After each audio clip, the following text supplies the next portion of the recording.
జనరల్గా ఏంటి అంటే హైదరాబాద్లో ఉన్న వాటిలో one of the best ignite అయ్యని చెప్పడానికి ఎటువంటి అతిశక్తి లేదు. సో కొన్ని చిన్న చిన్న డిస్టర్బెన్స్ ఉన్నప్పటికీ మోస్ట్లీ ఓవరాల్గా so definitely it is good అని చాలామంది చెప్తా ఉన్నారు. సో ఒకవేళ ప్లాన్ చేసుకోవాలంటే డెఫినెట్లీ మీరు ఆలోచన చేయండి, కానీ కొన్ని విషయాలు మీరు తెలుసుకోవాలి ఖచ్చితంగా. అయితే దీంట్లో వచ్చేసి మనము జేఎన్టీయూ దగ్గరలో దాదాపు 5 బ్రాంచెస్ ఉన్నాయి వీళ్ళకి. బాయ్స్ క్యాంపస్ అని, గర్ల్స్ క్యాంపస్ అని, దాంట్లో రకరకాల పేర్లు పెట్టి కలాం క్యాంపస్ అని, ఆ క్యాంపస్, ఈ క్యాంపస్ అని చెప్పి చేస్తూ ఉన్నారు. సో దీంట్లో వీళ్ళు ఏమేమి కోర్సెస్ ప్రొవైడ్ చేస్తున్నారంటే inter MPC plus JEE mains and advance, inter plus NEET, JEE mains and advance long term, NEET long term, foundation course అయితే ప్రొవైడ్ చేస్తూ ఉన్నారు. సో జనరల్గా ఏంటి అంటే మళ్ళీ ఎంపీసీలో 2 కోర్సెస్ ఉన్నాయి.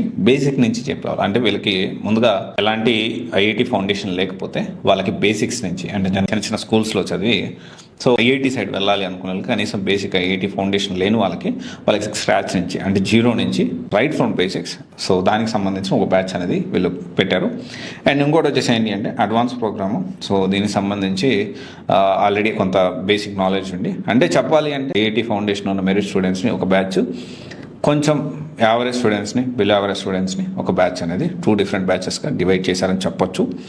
అండ్ అయితే ఇక్కడ మనము క్లాసెస్ విషయం చూసుకుంటే 2.5 hours క్లాస్ ఉంటుంది, తర్వాత 1.5 hour స్టడీ అవర్ ఉంటుంది కంటిన్యూషన్. సో దాదాపు 5 hours ఉంటుంది. సో దీంతో పాటు ఎవ్రీడే ఎగ్జామ్ ఉంటుంది, మంత్లీ వన్స్ అవుట్డోర్ ఉంటుంది. So and indoor games, outdoor games అవంతా కూడా ఉంటుంది. సో మంత్లీ వన్స్ అసలు ఇంకా ఆ రోజు అకాడమిక్స్ ఏమి ఉండవు, ఓన్లీ అవుట్డోర్ గేమ్స్ తీసుకెళ్తారు. ఎవ్రీడే మనకి ఇండోర్ గేమ్స్ కూడా అవైలబిలిటీలో ఉన్నాయి.